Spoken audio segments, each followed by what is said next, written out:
മമ്മൂട്ടി ചിത്രങ്ങൾ ഇനി വേറെ ലെവലായി മാറാൻ പോവുകയാണ് 2026 വർഷത്തിൽ തന്നെ. ക്യൂബ്സ് എൻ്റർടൈൻമെൻറ്റ്സിൻ്റെ ഭാഗമായിട്ട് ഖാലിദ് റഹ്മാൻ സംവിധാനം ചെയ്യുന്ന ചിത്രത്തിൽ മമ്മൂക്ക അധോലോക നായകൻ പാബ്ലോ എസ്കോബാറായിട്ട് കടന്നു വരാൻ പോവുകയാണ്.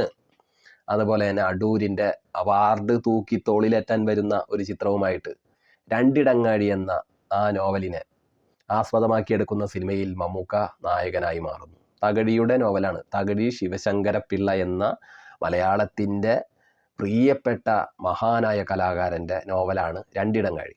അതിലെ നായകനായിട്ട്, അത് സിനിമയാകുമ്പോൾ അതിലെ നായകനായിട്ട് മമ്മൂക്ക മാറുകയാണ്. നയൻതാര അഭിനയിക്കുന്നുണ്ട്.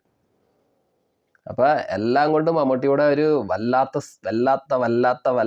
വല്ലാത്ത അതിശയിപ്പിക്കുന്ന കടന്നുവരവാണ്. ഇപ്പം പിന്നെ പാട്രിയോട്ടിൻ്റെ കാര്യങ്ങളൊക്കെ പൂർത്തിയായിട്ടുണ്ട്. ആ സിനിമയും കടന്നു വരാൻ പോകും. വേറെ ലെവലായി മാറട്ടെ. പിന്നെ കാരക്കാമുറി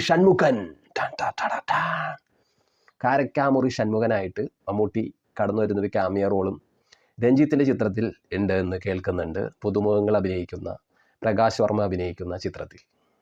അപ്പോൾ 2026 മമ്മൂട്ടിയുടെ വർഷമായിട്ട് അടിപൊളിയാവട്ടെ, കിടുകനാവട്ടെ, മമ്മൂട്ടിയുടെ ദിവസങ്ങളായിട്ട് മാറട്ടെ.